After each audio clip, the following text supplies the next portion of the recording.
레위기 23장 9절부터 22절까지 돌아가면서 한 절씩 읽겠습니다. 여호와께서 모세에게 말씀하여 이르시되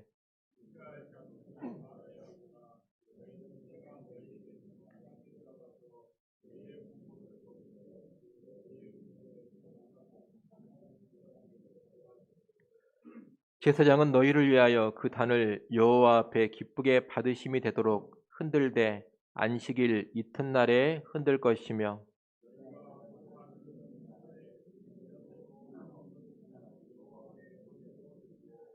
그 소재로는 기름 섞은 고운 가루 10분의 2 에바를 여호와께 드려 화제로 삼아 향기로운 냄새가 되게 하고 전제로는 포도주 4분의 1 흰을 쓸 것이며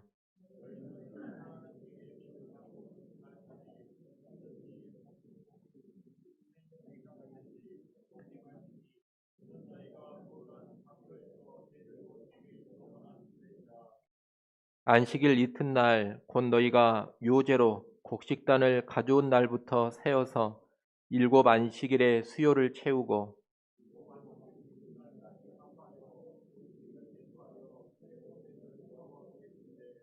너희의 초소에서 10분의 2 에바로 만든 떡 2개를 가져다가 흔들지니 이는 고운 가루에 누룩을 넣어서 구운 것이요 이는 첫 요제로 여호와께 드리는 것이며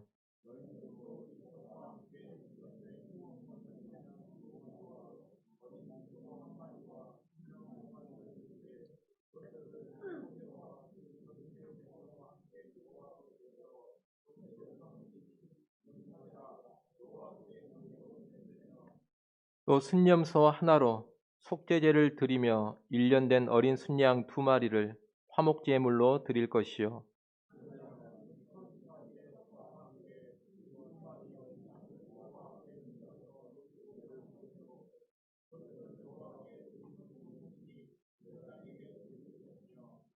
이날에 너희는 너희 중에 성회를 공포하고 어떤 노동도 하지 말지니 이는 너희가 그 거주하는 각처에서 대대로 지킬 영원한 규례니라.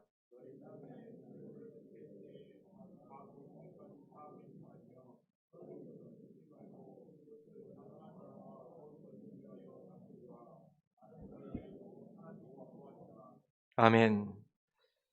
방금 우리가 읽은 레위기 말씀은 이스라엘의 7대 절기 가운데 초실절과 칠칠절에 관한 말씀입니다. 먼저 9절부터 14절은 초실절에 관한 규례입니다. 가나안 땅에서는 곡식으로 보리와 밀을 재배합니다. 우리나라는 보리와 쌀을 재배하는데 이 지역은 보리와 밀입니다. 그 가운데 보리를 먼저 추수하고 그 뒤에 밀을 추수하는데 초실절은 보리의 추수와 연관이 되어져 있습니다. 10절 하반절부터 11절에 보면 너희의 곡물의 첫 이삭 한 단을 제사장에게로 가져갈 것이요 제사장은 너희를 위하여 그 단을 여호와 앞에 기쁘게 받으심이 되도록 흔들되 안식일 이튿날에 흔들 것이며 이렇게 말씀합니다. 여기서 말하는 곡물의 첫 이삭은 보리입니다. 처음 추수한 보리 이삭 한 단을 제사장에게로 가져가면 제사장이 그 보리 이삭 한 단을 하나님께 흔들어 바칩니다. 흔들어 바치는 제사가 요제인데 처음 추수한 보리 한 단을 요제물로 하나님께 드리는 겁니다. 유대인들의 문헌에 따르면 갈릴리 지역의 게네사렛 지역에서 보리 추수가 가장 먼저 시작이 되는데 그 지역에서 맨 처음 추수한 보리 이삭 한 단을 성소로 가지고 와서 바쳤다고 합니다. 12절, 13절에 보면 이 처음 추수한 보리 이삭 한 단과 더불어 1년 되고 흠없는 순양 한 마리를 번제로 드리고 소제로 기름 섞은 고운 가루 10분의 2 에바, 전제로 포도주 4분의 1 흰을 함께 드리라고 합니다. 첫 추수한 보리 이삭 한 단을 바치면서 번제와 소제와 전제를 같이 드리는 겁니다.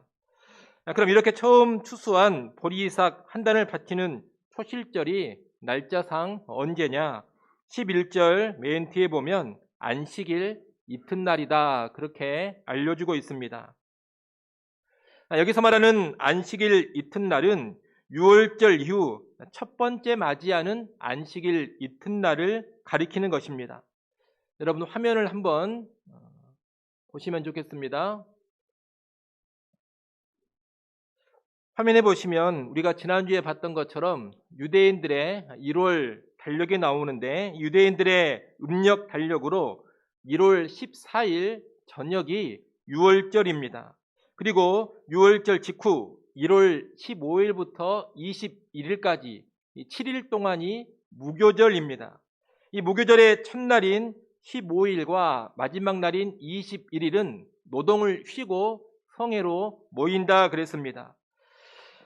이 달력에 보면 유월절 후에 첫 번째 안식일이 언제가 되느냐?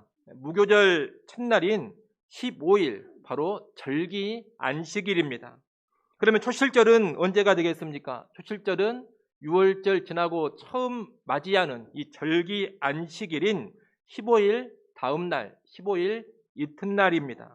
날짜로 본다면 1월 16일이다 이렇게 말할 수가 있겠습니다. 1월 16일이 초실절입니다. 바로 이날 처음 추수한 보리의 이삭 첫 단을 하나님께 바치는 겁니다. 14절 말씀에 보면 이 보리 첫 단을 하나님께 드리기 전까지는 떡이든지 볶은 곡식이든지 생이삭이든지 먹지 말라 그렇게 말씀하고 있습니다. 곡식과 연관된 음식을 첫 이삭을 드리기 전까지는 먹지 말라는 명령인데 여기서 말하는 곡식은 그의 추수한 햇 곡식을 말하는 겁니다.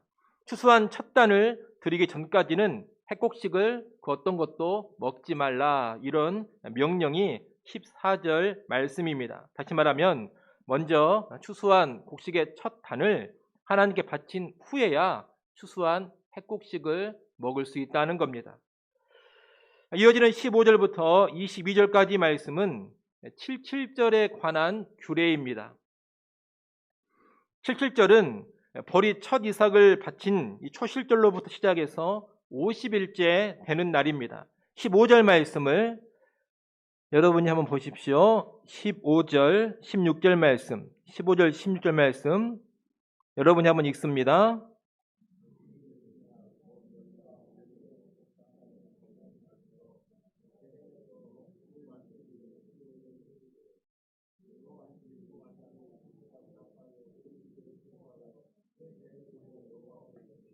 아멘.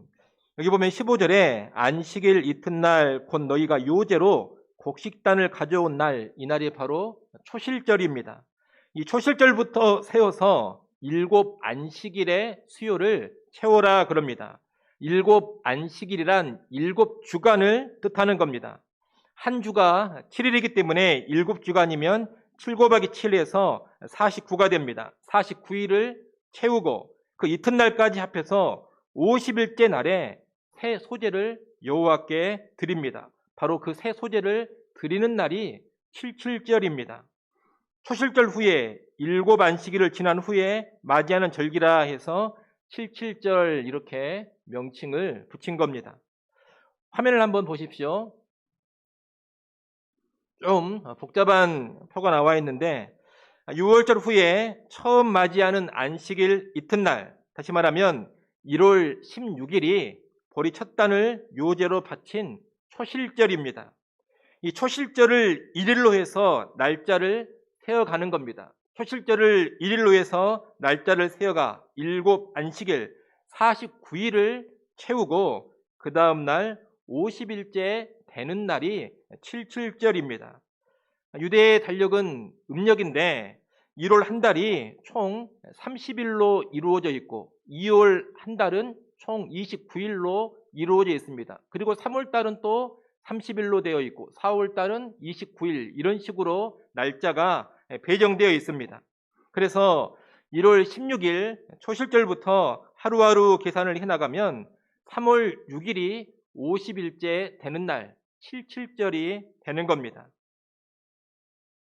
이 77절은 밀 추수와 연관된 절기인데 학자들에 따라서 이 밀 추수를 처음 시작하는 시기다 이렇게 보기도 하고 또는 밀 수확을 모두 바친 후에 지키는 절기다 이렇게 보기도 합니다. 둘 다 타당성이 있습니다. 밀 수확을 처음 시작하는 절기가 칠칠절 또는 밀 수확을 모두 마친 절기가 칠칠절 둘 다 타당성이 있는데 여하튼 바로 이날 처음 추수한 밀 이삭을 갈아서 고운 가루로 만들어 그 고운 가루로 만든 떡 2개를 하나님께 바치는 겁니다. 17절에 보면 10분의 2 에바의 고운 가루에 누룩을 넣어서 구워 만든 떡 2개를 가져다가 흔들어 바쳐라 그렇게 명령을 하고 있습니다. 이것이 밀 추수와 연관해서 첫 이삭으로 만들어 드리는 첫 요제입니다. 18절 말씀에 보면 누룩을 넣은 밀가루로 만든 이 2덩이의 떡과 함께 1년 된 어린 양 7마리, 어린 수소 1마리, 순양 2마리를 번제로 드립니다. 이 번제를 드릴 때 소제와 전제도 같이 드립니다. 그리고 19절 20절에 보면 순념수 하나로 속죄제를 드리고 1년 된 어린 순양 2마리로 화목제를 드립니다. 이 77절의 제사를 정리하면 77절에는 처음 추수한 밀 이삭으로 만든 떡 2덩이와 더불어 번제, 소제, 전제, 속죄제, 화목제를 드리는 겁니다. 이것을 보면 보리 첫 단을 바친 초실절보다 밀 첫 이삭을 바치는 77절에 훨씬 더 성대하게 제사를 드렸음을 알 수가 있습니다. 아마 이스라엘 백성에게 있어서 보리보다는 밀이 주식이고 이 밀 추수를 통해서 실제적인 양식의 공급이 이루어지기 때문에 77절에 훨씬 더 성대하게 제사를 드린 것으로 보입니다. 보리 추수보다는 밀 추수가 본격적인 곡식의 추수인 겁니다. 이 77절에는 노동을 쉬고 성회로 모여서 지킵니다. 그러니 이 77절도 절기 안식일이라 그렇게 말할 수 있겠습니다. 지난주에 절기 안식일 설명을 드렸습니다. 제7일 토요 안식일은 정규 안식일인데 그에 비해서 절기와 연관해서 노동을 쉬고 성회로 모이는 날, 이런 날을 절기 안식일이라고 합니다. 77절도 절기 안식일인 겁니다. 오늘 본문 마지막 절인 22절에는 77절과 연관해서 규례 하나를 더 주시는데 곡물을 벨 때 모퉁이까지 다 베지 말고 떨어진 것을 줍지 말고 남겨두라는 겁니다. 이것은 가난한 자와 거류민을 위한 자비의 규례입니다. 자, 이렇게 해서 초실절과 77절에 관한 기본적인 내용을 다 살펴봤습니다.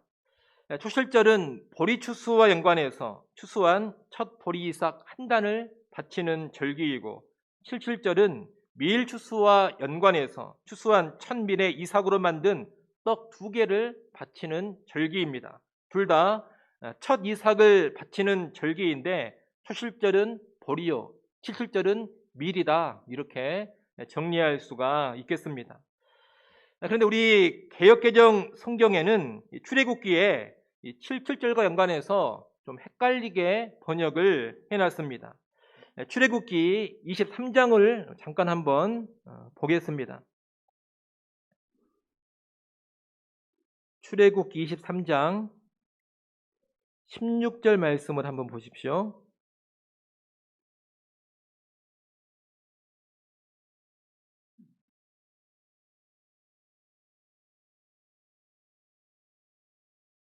출애굽기 23장 16절 그 앞부분에 보면 맥추절을 지키라. 이는 내가 수고하여 밭에 뿌린 것에 첫 열매를 거둠이니라. 이렇게 되어 있습니다. 여기 맥추절이 잘못된 번역입니다. 맥추절 그러면 무엇을 추수하는 날이 되어버립니까? 보리 맥자이기 때문에 보리를 추수하는 날이 되어버립니다. 히브리어 원문으로 보면 이 단어는 맥추절이 아니라 그냥 수확의 절기 이렇게 되어 있습니다. 수확의 절기를 지켜라 이렇게 되어 있는데 이 수확은 어떤 곡물의 수확을 말하는 거냐면 밀의 수확을 말하는 것입니다. 다시 말해 출애굽기 23장 16절에서 말하고 있는 절기는 밀을 수확하는 절기 곧 77절입니다. 그런데 맥추절로 번역을 잘못해놨습니다. 출애굽기 34장 22절도 한번 보십시오.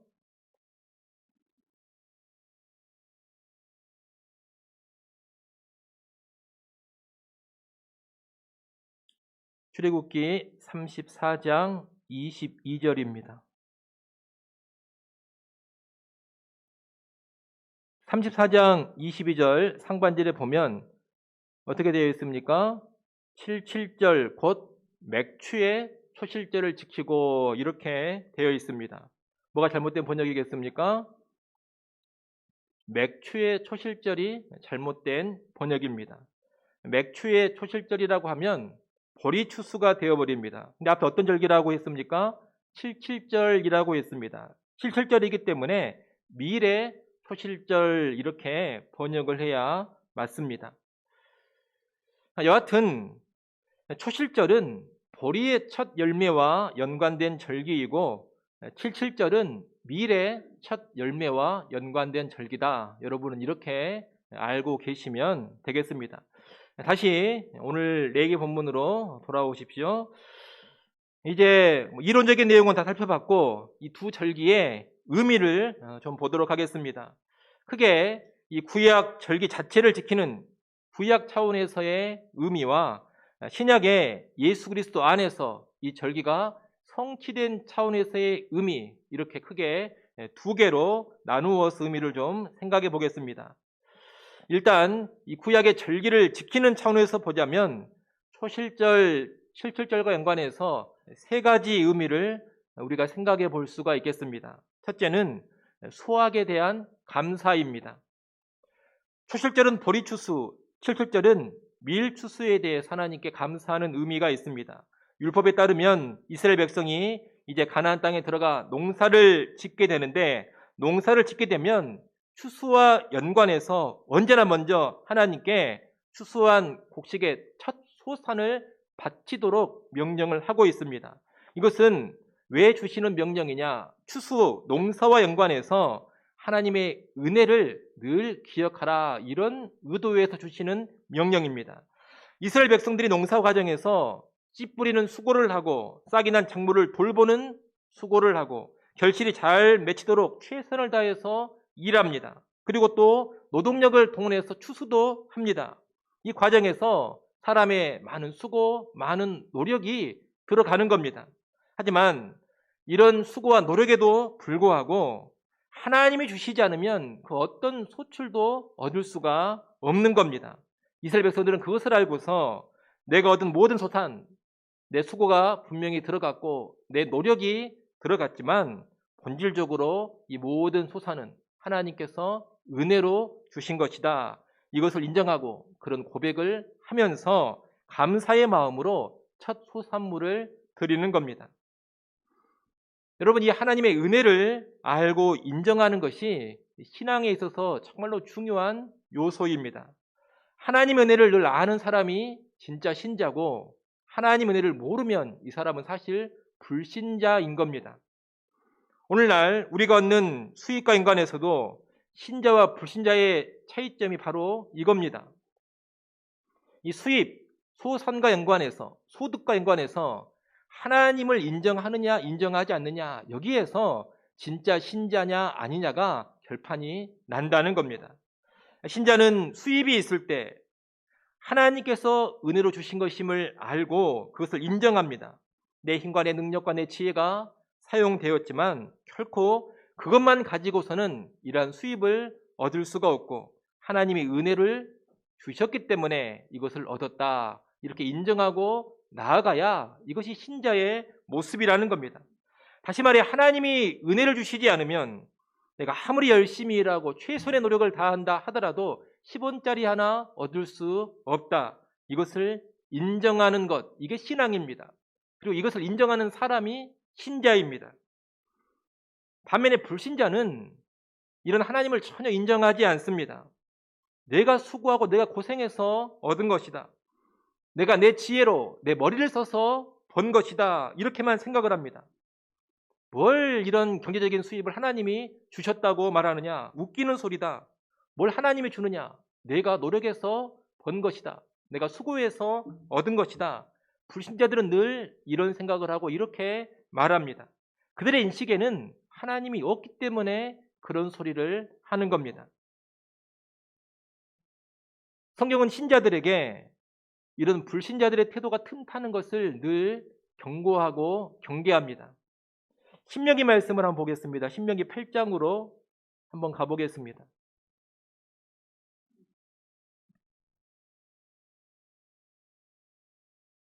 신명기 8장 17절, 18절 말씀 한번 보겠습니다.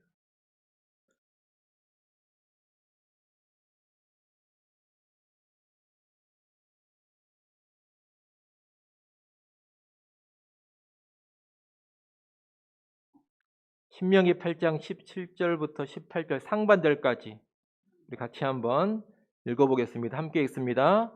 그러나 내가 마음에 이르기를 내 능력과 내 손의 힘으로 내가 이 재물을 얻었다 말할 것이라. 내 하나님 여호와를 기억하라. 그가 내게 재물 얻을 능력을 주셨음이라. 아멘.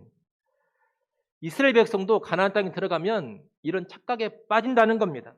농사를 지어가지고 소출을 거두면 뭐라고 말하기 쉽냐? 그들의 마음에 이르기를 우리의 능력과 우리 손의 힘으로 우리가 이 재물을 얻었다, 이러한 소산을 얻었다, 이렇게 말하게 되리라는 겁니다.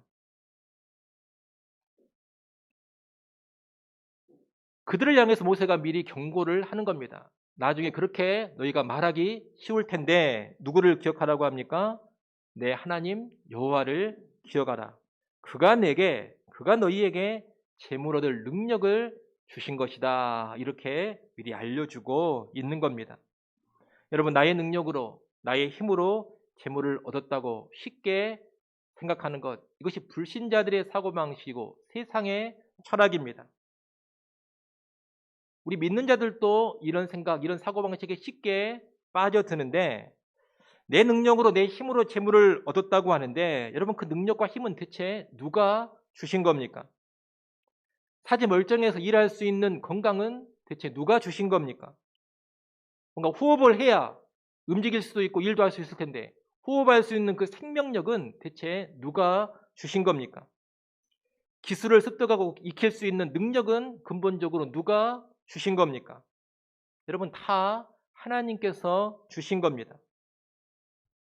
여러분, 하나님이 뭔가 거두어가 버리시면 사실 인간은 손가락 하나 꼼짝하지를 못합니다.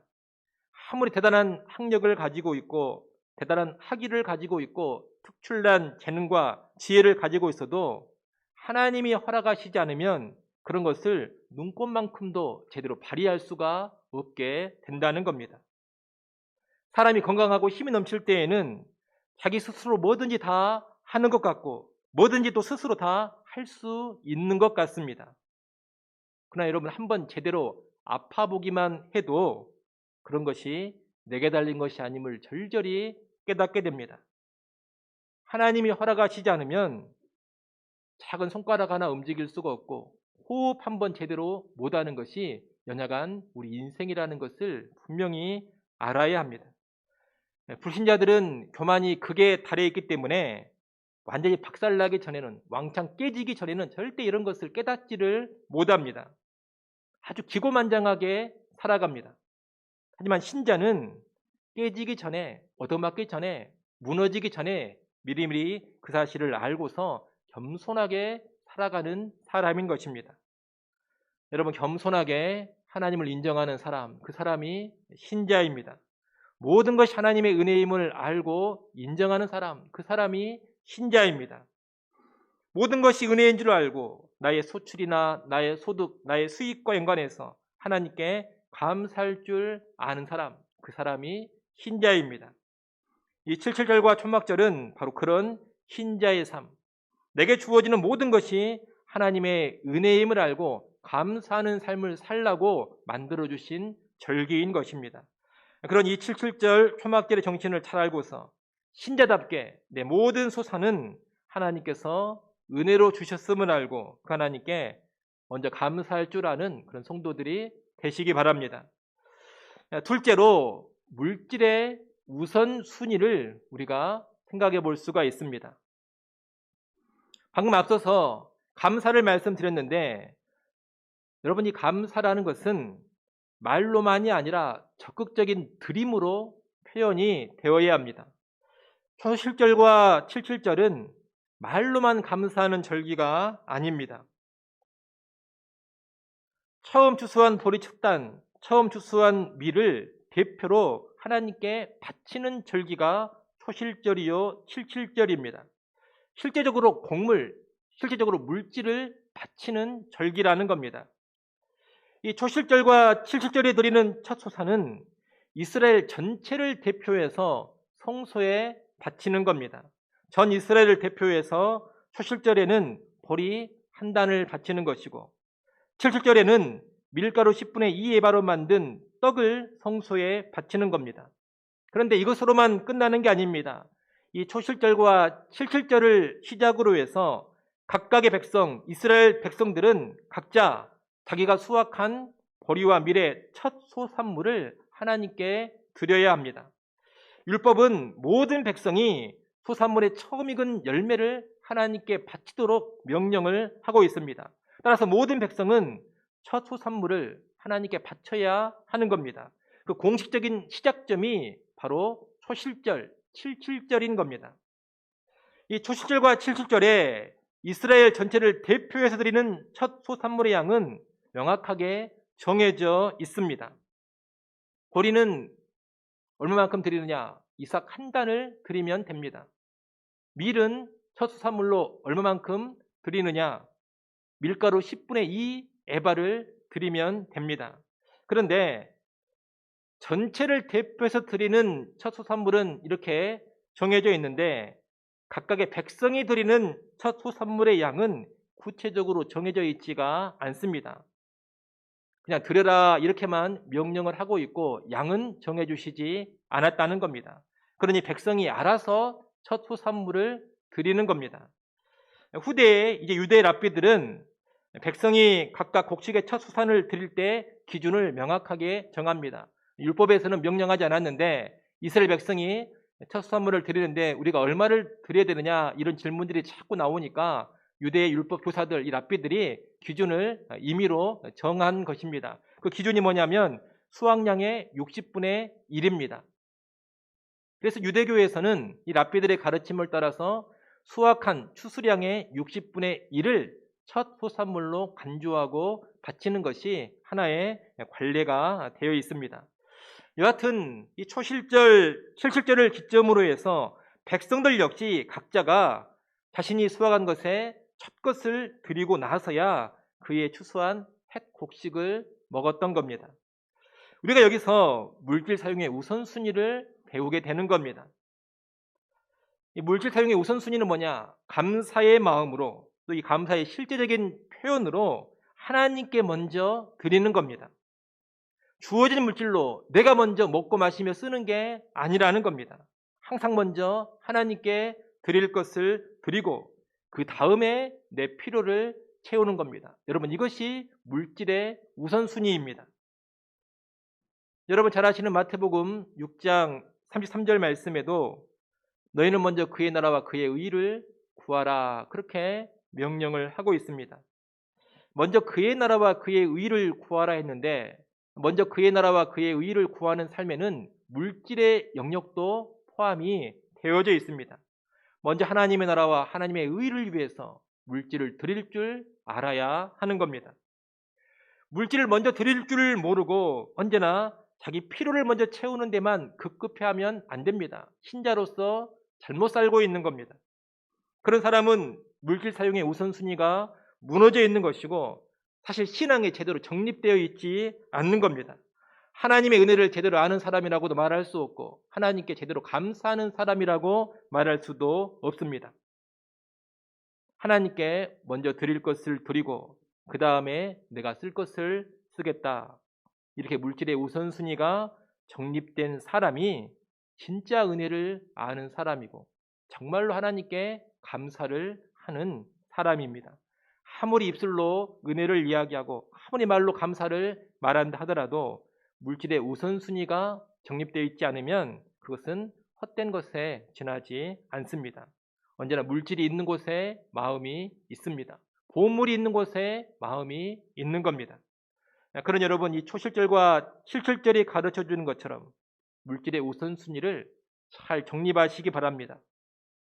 우리가 부자 되려고 하나님께 먼저 드리는 것은 결코 아닙니다. 하나님의 은혜를 아는 사람이라면 하나님께 먼저 드리는 것이 마땅하기에 먼저 드리는 겁니다. 그런데 감사하게도 하나님은 드릴 것을 먼저 드리면 우리의 필요 또한 충분히 채워주시겠다고 약속을 하셨습니다. 좀 전에 봤던 마태복음 6장 33절 뭐라 그랬습니까? 먼저 그의 나라와 그의 의를 구하라. 그리하면 이 모든 것을 너희에게 더하시리라. 그렇게 약속을 해주셨습니다. 그 약속대로 물질의 영역에서도 하나님께 먼저 드릴 것을 드리면 우리의 필요를 적절하게 채워주시는 겁니다.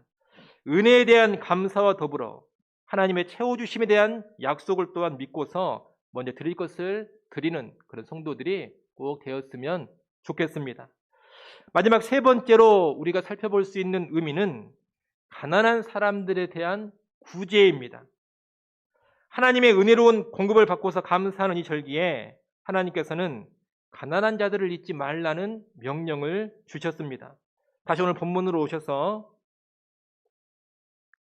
레위기 23장 22절 말씀을 여러분이 한번 읽어보십시오. 레위기 23장 22절 말씀 읽습니다.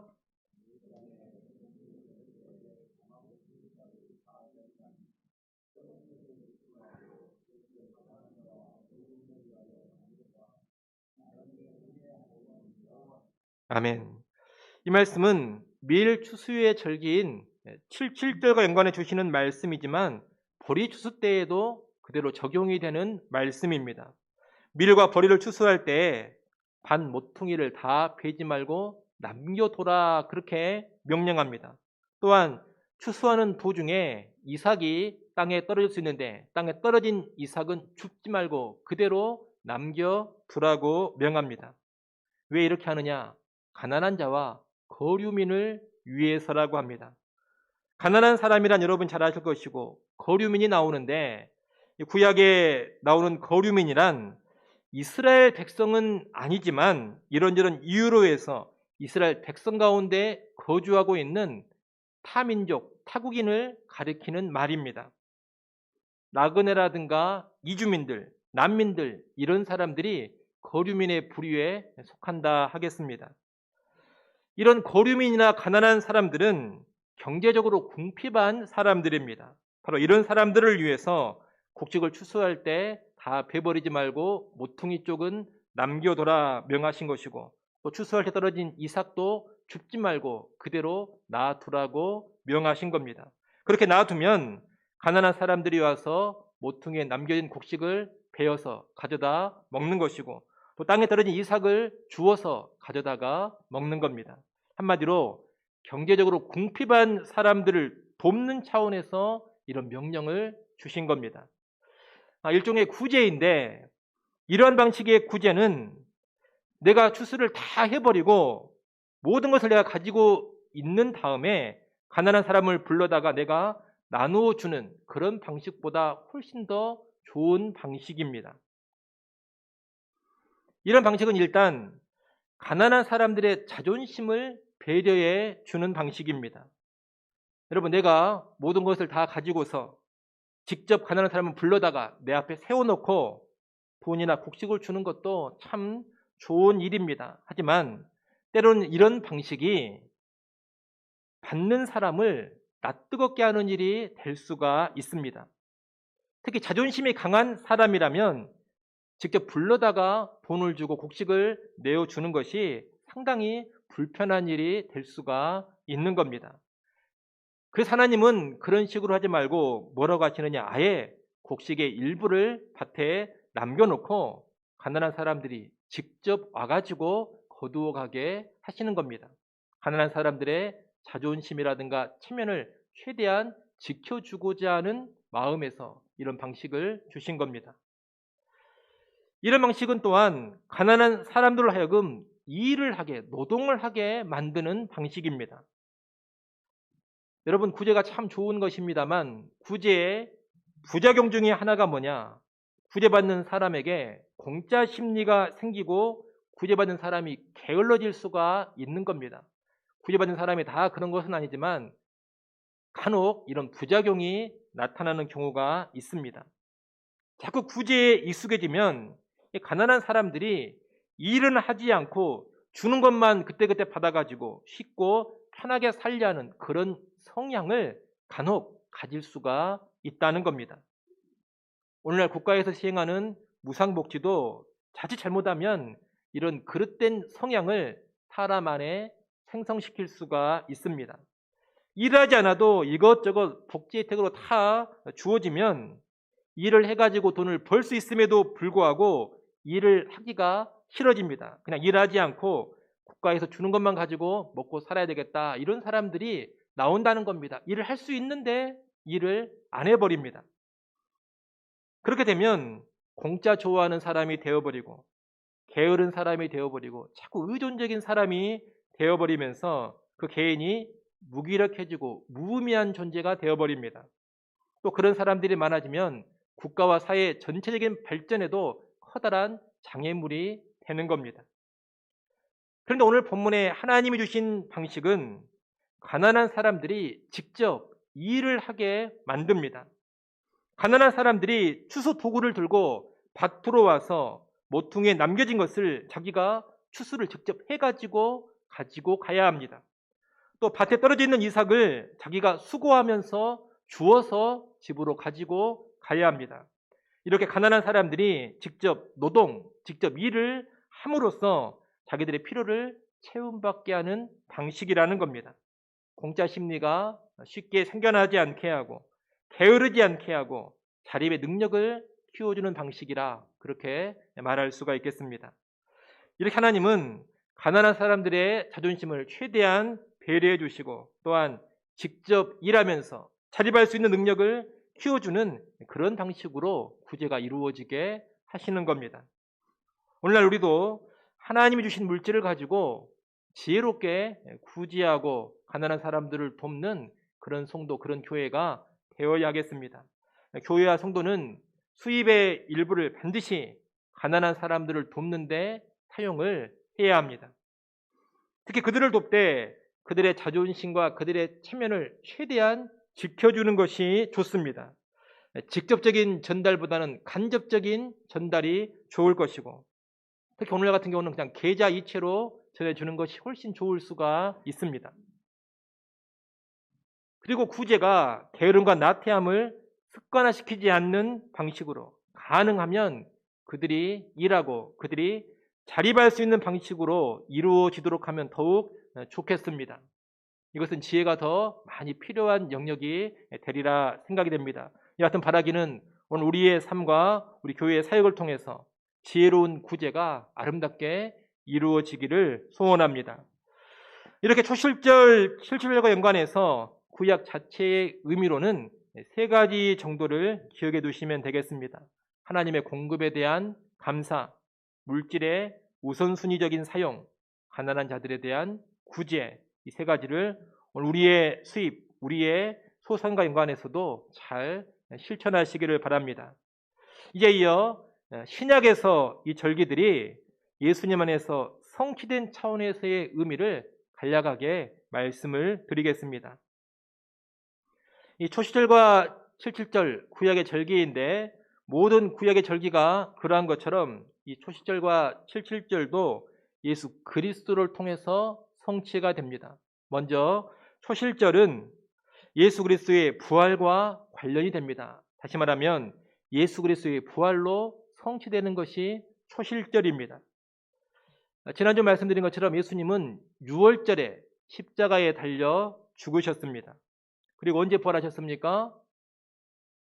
초실절에 부활을 하셨습니다.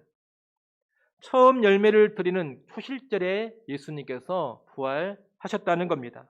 그래서 고린도전서 15장 20절에 보면 이 초실절과 예수님의 부활을 연관시켜서 예수님을 가리켜 뭐라고 부르느냐? 부활의 첫 열매라고 부릅니다. 초실절과 연관된 표현입니다. 부활의 첫 열매로 하나님 앞에 서신 분, 그분이 바로 예수 그리스도라는 겁니다. 첫 열매라는 것은 항상 뭘 보장하느냐? 뒤따르는 많은 열매를 보장합니다. 그처럼 그리스도께서 부활의 첫 열매라는 것은 예수 안에 있는 우리도 뒤따라 부활하리라는 것을 알려주는 겁니다.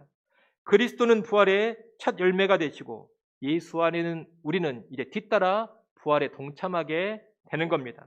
예수 믿는 우리의 부활은 예수 그리스도께서 재림하시는 날에 있게 될 겁니다. 우리는 초실절을 통해 부활의 첫 열매가 되시는 예수님을 기억하고 우리의 부활 또한 확신하고 소망하는 삶을 살아야 하는 겁니다. 보다 더 구체적인 내용은 우리가 이제 신약을 배울 때 다루도록 하겠습니다. 7.7절은 이 초실절부터 50일째 되는 날이어서 오순, 다섯 오자에 열 순자를 써서 오순절이라고도 합니다. 그런데 이 날은 여러분 잘 아시는 것처럼 신약시대에 성령께서 강림하셔서 복음을 통해 처음으로 신자들을 거두신 날, 추수하신 날입니다. 유월절과 초실절이 예표하는 대로 유월절에 예수님께서 죽으셨고 초실절에 예수님이 부활하셨습니다. 예수님이 승천하셔서 자신의 영인, 예수의 영인 성령을 언제 보내셨느냐? 7.7절에 보내셨습니다. 오순절에 보내신 겁니다. 이 7.7절에 강림하신 예수님의 영, 성령님은 예수 그리스도의 죽으심과 부활을 증거하면서 구원의 백성을 불러 모으셨습니다. 다시 말해 오순절에 강림하신 성령께서 십자가의 죽으심과 부활의 복음을 통하여서 영적인 추수를 하신 겁니다.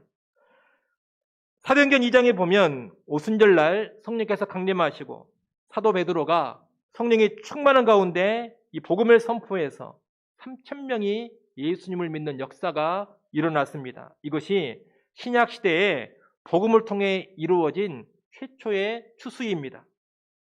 구약 7.7절이 예수님의 복음을 통한 첫 번째 추수로 성취가 된 겁니다. 그 뒤로도 교회는 계속해서 예수의 영인 성령의 권능을 힘입어 십자가의 죽으심과 부활을 선포합니다. 그 복음의 선포를 통해서 계속해서 영적인 추수를 감당해 가는 겁니다. 그러니 우리는 이 7.7절을 대할 때마다 성령의 능력을 힘입어서 십자가의 죽으심과 부활의 선포로 이루어지는 영적 추수를 묵상할 수 있어야 합니다. 그리고 실제적으로 성령을 의지하면서 예수님의 죽으심과 부활을 선포하는 사역에 열심 있게 들여져야 할 것입니다. 한마디로 죽으심과 부활의 복음을 통한 전도와 선교의 사역, 영적 추수의 사역을 열렬히 감당해 가야 한다는 겁니다. 그것이 7.7절의 의미에 부합한 삶입니다. 아무쪼록 이 7.7절이 의미하는 영적 추수의 사역을 잘 감당하여서 영혼의 열매들을 하나님께 풍성히 올려드릴 수 있는 우리 모두가 될 수 있기를 간절히 소원합니다. 기도합니다.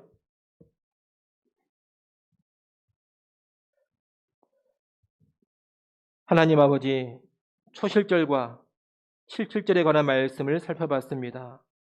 초실절과 7.7절이 의미하는 감사의 삶, 하나님께 먼저 드릴 것을 드리는 삶, 구제의 삶에 깨어있게 하여 주시옵소서. 또한 이 초실절과 7.7절이 예수 그리스도 안에서 성취된 그 의미를 잘 깨닫게 하여 주옵소서. 부활의 첫 열매 되신 예수님을 따라 이제 우리도 예수 안에서 부활하게 될 것을 믿고 소망케 하여 주옵소서. 성령의 권능 가운데 십자가의 죽으심과 부활의 복음을 선포함으로써 영적 추수를 이루어 가게 하여 주옵소서. 영적 추수에 힘있게 들여지며 영혼의 열매들을 하나님께 올려드리는 복된 성도들 되게 하여 주옵소서. 예수님의 이름으로 기도드리옵나이다. 아멘.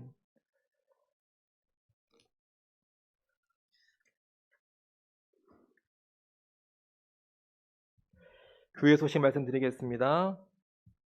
지난주부터 주일 오전 예배는 오전 11시에 한 번만 드리고 있습니다. 온라인 예배는 주일 오전 11시에 계속 송출하도록 하겠습니다. 4월 성경 읽기표는 서기석에 있습니다. 필요하신 분들은 서기석에서 가져가시면 되겠습니다. 고난주간 4월 11일부터 16일인데 고난주간을 위한 묵상집이 나왔습니다.